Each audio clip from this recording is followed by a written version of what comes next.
Pendant tout l'été, le lièvre avait folâtré dans la prairie. Il avait fait des cabrioles et des culbutes à sa guise.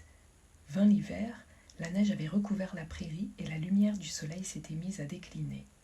Le lièvre s'était retiré dans son terrier. C'était un refuge agréable, capitonné d'herbes et de feuilles sèches. Le lièvre s'était couché, le museau entre les pattes, et sommeillait, attendant le retour du printemps. De temps en temps, la faim l'obligeait à quitter son abri moelleux, et dès que son ventre était plein, il se hâtait d'y rentrer.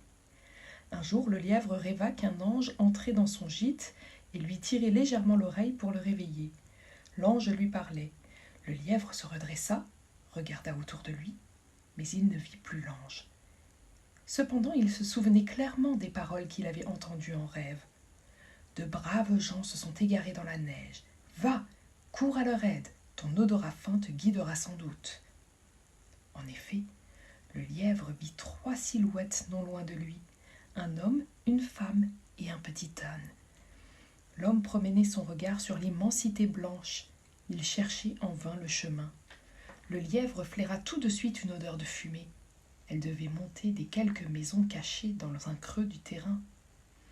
En quelques bonds, il fut près de Marie et Joseph. Il se dressa sur ses pattes de derrière et faisait le beau. Puis, il partit en direction du village. Après quelques bonds, il se retourna. L'homme et la femme n'avaient pas bougé d'un pas.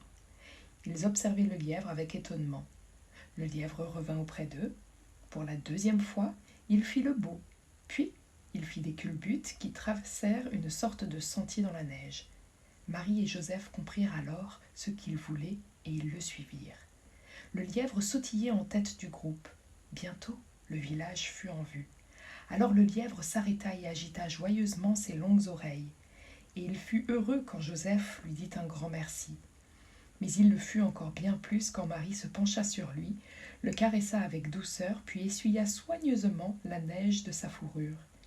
Il n'en resta qu'un peu sur le bout de sa queue. Le lièvre regagna son terrier, le cœur en fête. Seule sa petite queue était encore enneigée.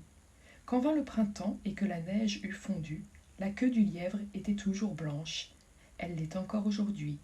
C'est en souvenir de ce jour d'hiver où le lièvre a guidé Marie et Joseph à travers la neige.